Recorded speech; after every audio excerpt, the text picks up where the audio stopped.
Bonjour frères et sœurs et merci de votre fidélité. Cet évangile peut nous surprendre aujourd'hui. Alors apportons une précision de contexte.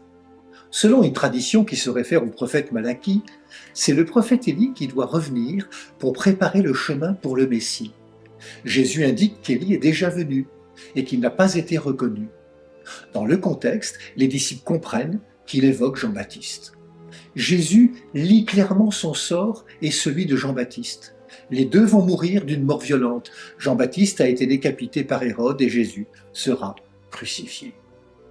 Alors cet évangile, prenons-le comme un appel à la conversion, un changement de regard.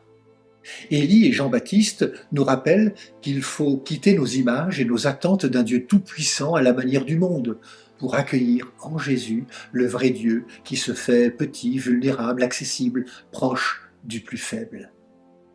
Profitons de ce temps de l'Avent qui nous est donné pour nous laisser émonder.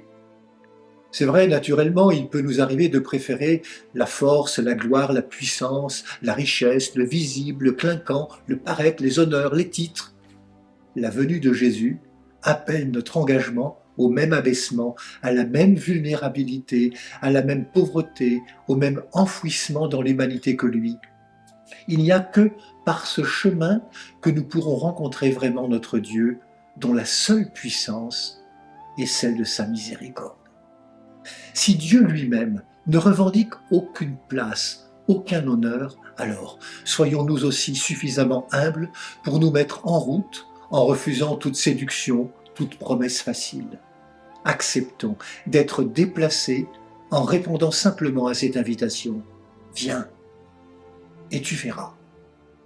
Bonne marche vers Pâques à toutes et tous. Prenez bien soin de vous et des autres.